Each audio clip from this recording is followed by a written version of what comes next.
driver's market can be a very temperamental one, with each race potentially affecting their worth. Everyone knows the saying, you're only as good as your last season, and this stands true in F1. A few crashes in races can lead to a bigger crash in value. Good potential can show value, and when winning, the only way is up for him. I say all of that to show how it can all correlate back to the stock market.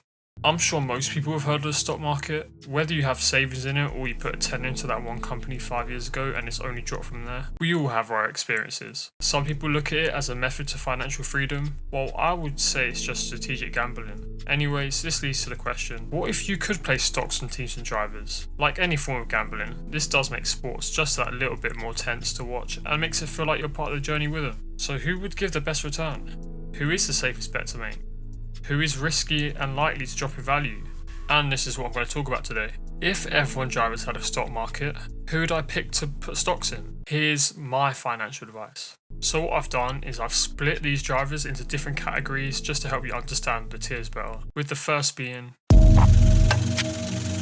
This is simple really. I'm sure most people have heard this term before. Essentially with this, it consists of drivers that are possibly lower in value now, but have the potential to make your money double, triple, quadruple, times 5, times 10, times 20, times 100. There's a couple good bets for success here, with the first driver being Ollie Behrman.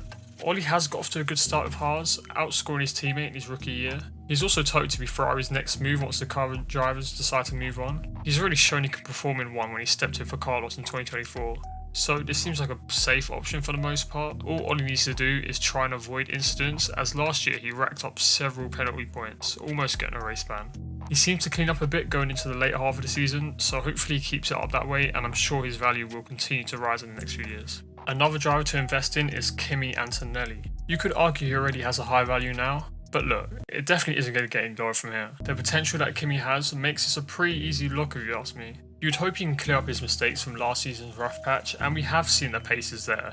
He's also meant to be in a potential best team on the grid, so it almost seems certain that wins are coming and a better Antonelli should be there, so these stocks should skyrocket. While there is risk involved with the chance of these drivers having poor seasons, I think these drivers are likely to make you a profit here over the long term. And as far as teams go, I would choose Alpine of all teams to bet on here.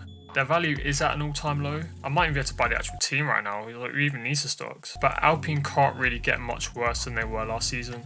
Surely with Mercedes engines and 2 decent drivers, all they have to do is improve from last season. Like literally score a few points and then there's profit. Well, this could backfire, but really how much lower can it get for them? So this seems like a guaranteed lock. And this section is what it says on the tin. This will be the drivers that show up consistently, are very skilled, and most importantly, unlikely to drop off in form anytime soon.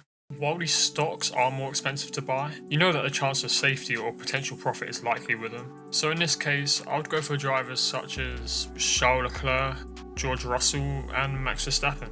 These drivers are at the peak of their game right now. It's sort of like the S&P 500, where you can invest and it's likely to slowly build up interest over time. Being they seem to be at their best right now, you can guarantee that your money is safe with these lot. And while drivers are simple, teams may be harder to pick here. So if I had to choose, I think Mercedes would be a best bet. They're supposed to be the best team next year, allegedly, and they were still solid last year, so putting your money here is likely to benefit you, as they should remain near the top through these regulations at the very least. I was also considering McLaren and Red Bull, but McLaren are at their peak, so really it can only go down from here. And Red Bull may be a risk, being that they have new engine suppliers, but either way, top teams should lead to safe investments. But you know what they say, scared money don't make money. With this section, you have to unlock your inner gambler for this. These are like all on red bets, where if it goes well, stocks are through the roof. But if not, then you might have to just sell your house or something. It could really go either way. Only invest in these if you're crazy enough to believe the hype. I'm gonna get into my hot takes bag for this one, and I'm gonna start off with Arvid Lindblad. This season, he has a chance to make a really good first impression on the fans. He's the only rookie this year, which actually may put less pressure on him as he won't be compared to others constantly. He also has Lawson, who honestly isn't a slouch, so racing against him won't be the easiest task. Depending on how Lindblad's season goes, his stock can shoot massively either way. Also, Colapinto is a risky gamble too. Well, of course he scored a grand total of 0 points last season. He did okay with Gasly, beating him in some qualies and races. So if Alpine improves and he can do the same against a quality teammate in Gasly, then his value can go up. On the other hand though, Frank seems like one of the most likely candidates to lose their seat. If he even takes too long to find his footing, like that driver before him, Frank could be booted out before the season's even over. With this year in particular, teams could provide the biggest risk to reward ratio. New regulations and all that blah blah blah, you heard it a million times already. But still, investing in Aston Martin or Audi would be the boldest moves to make in my opinion. Both are coming in with new engine suppliers and potential to have a higher ceiling than last year. But with that comes a lower floor they could possibly hit. If their season is plagued with DNFs or even just a slow car, yeah, just take the losses at that point. At least you have a chance of being safe on these ones. But on to this next category. Well, for every spike in the market, the fall off is inevitable.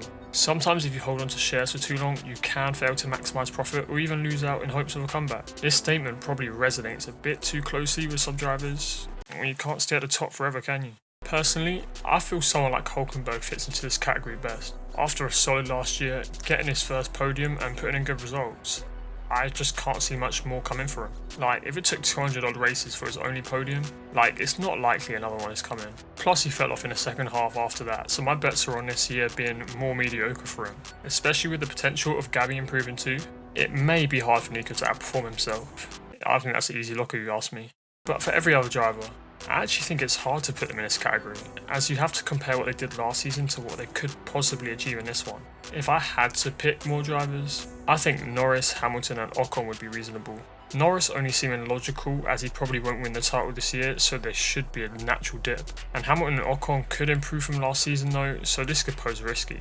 But who knows how different drivers are going to adapt to these regulations. As for teams, all I could think of was going for the same sort of idea as Norris, in thinking that McLaren is probably a good idea to sell, solely because the chance of them winning both titles again is smaller than it was last year. It just seems that could have been their peak for a while. Like, I don't think they're going to be particularly bad or anything, but it only goes down from the top, doesn't it? Okay, speed row. For the people that are mad that their favourite driver hasn't been mentioned, or people that just want to place a 33-leg parlay next season, I'll give my brief thoughts on the rest of the grid. Piastri, probably a safe bet to hold, he seems like he can still improve. Alonso, safe investment, even if Aston is dog, I think he can still perform. Albon, tough, but I reckon he'll drop next year solely because of how he compares with Sainz. Surely invest, I think that's logical, because it can only get better surely. Gasly, wait till you see Alpine's car before you invest, I think that's the deciding factor. Bortoleto, he's a long-term investment, just hope he pays off in 5 years. Perez, risky, but I would buy. His stock has to be low after that poor 2024 and a year off. Bottas, same thing as Perez. Hadjar, will he break the second driver curse? Your answer will help decide whether to buy or sell. Lawson, don't bother. Probably sell. I think he hasn't got much room to go higher. Stroll, don't even waste your time, man. Red Bull, safe hold. Can't go too wrong with the drivers they have. Ferrari, risky as hell. You saw it last year. Just go with your head, not your heart. Williams, ignore the absence from Barca testing. Just invest and believe. Haas, I don't think their stock will change much at all. Ever. RB, only invest if you have faith in Lindblad. I would sell because last year was quite good and I don't believe it'll be the same this year. And finally, Cadillac. If you believe in the long-term goal, go crazy, but I don't. Right, that's everything covered. Hope you like this video. Take my financial advice with caution, and come on, let's make money together. Who's with me now? Comment who you're investing in. Like this video to educate more people. A fucking train's going past. Yeah, like, comment, and subscribe because it makes me smile. Thank you.